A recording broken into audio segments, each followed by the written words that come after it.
Morning, Matt Cusso with Health and Healing. This morning I'm going to be reading two parables in Matthew 16 and 17, and it's going to be conjoining on talking a little bit about faith. All right, we're going to start in Matthew chapter 17, verse 14, and read on through. And when they came to the multitude, a man came up to him, falling on his knees before him, and saying, Lord, have mercy on my son, for he is a lunatic and very ill. For he often falls into the fire and often into the water. And I brought him to your disciples, and they could not cure him. But Jesus answered and said, O unbelieving and perverted generation, how long shall I be with you? How long shall I put up with you? Bring him here to me. And Jesus rebuked him, and the demon came out of him, and the boy was cured at once. Then the disciples came to Jesus privately and said, Why could we not cast it out? And he said to them, Because of the littleness of your faith. For truly I say to you, if you have faith as a mustard seed, you shall say to this mountain, Move from here to there, and it shall move, and nothing shall be impossible to you. And we're going to pick it up over here in chapter 16, verse 20, a couple verses. Then he warned the disciples that they should not tell that he was the Christ. From that time, Jesus Christ began to show his disciples that he must go to Jerusalem and suffer many things from the elders and chief priests and scribes, and be killed, and be raised up on the third day. And Peter took him aside and began to rebuke him, saying, God forbid it, Lord, this shall never happen to you. And Jesus, what it says in here, but he turned to him and said to Peter, Get behind me, Satan, you are a stumbling block to me, for you are not setting your mind on God's interest, but man's. The first one we obviously we get it, both of them, but the first one I was reading in Matthew 17 about the disciples not having no faith in it. And the reason why I was reading out of 16 is in the end what he said to Peter when he told him to get behind him, Satan. What he was saying there too is that you're relying on man's ways and not God's. Flesh, like we talked about before. As in that day, I brought up, some days I wish I had that faith, but I realize that I got to pray to God, and I got to ask God to do it because I'm relying on self.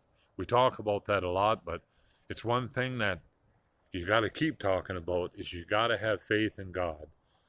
As that day, like I just said there, I'll bring it back to that, the day in a jail cell, when I was going in a cardiac arrest, palpations and everything, nothing was touching it until I gave it to God. And it changed everything in a second. I believe God plucked me out of that situation to show me and to show others that God can change anybody, even a terrible person like I was. And I'll bring this up real quick. There is people saying that they see old videos and that of me.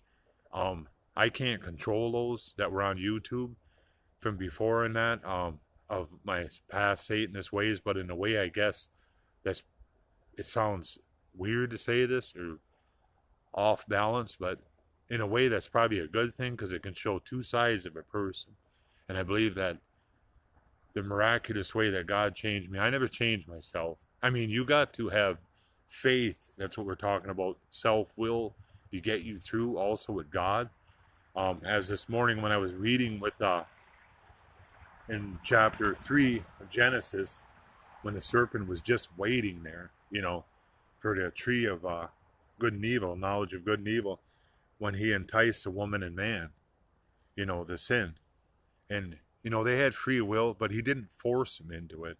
And Adam and Eve, what I'm saying about that too, is that they should have had more faith in their God, and just said, we'll go back to him. And then, I know people say, well, why was the tree even put there? That was God's plans, and that was what he wanted to do. Give you free will. Just like when Satan was in heaven, we talked about this before, he had free will.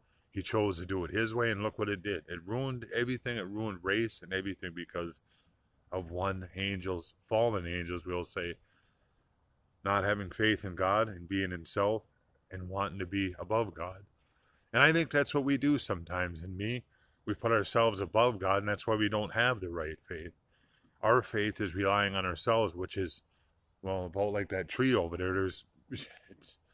You ain't gonna have, that's about as far as it's gonna go. And as we said in this short little Sunday talk, that I believe that in prayer, supplication, through good times and bad times, we have to have faith. And the thing is, too, I've seen, I'll bring this up also, a couple things that I was talking about, like I made a change in a couple things this morning with myself. I stepped out in faith and prayed to God to do it. I didn't want to do it. Then when I thought about it and I gave it to God, I got rid of two little things this morning that I believe were a stumbling block for me. And I had talked about it on Facebook or YouTube before, and I apologize about that, but it doesn't give it's Matt's way is what it was, and now it's God's way. God doesn't want to give anybody false things of what he's doing, because he is the only perfect thing, spiritual thing, and God, of course, there is. So we can't understand perfection, and we can't understand his plans. We just have to have faith in his plans, and it will work for us through prayer and supplication with God and trusting and relying faithfully on him. Thank you and have a good day.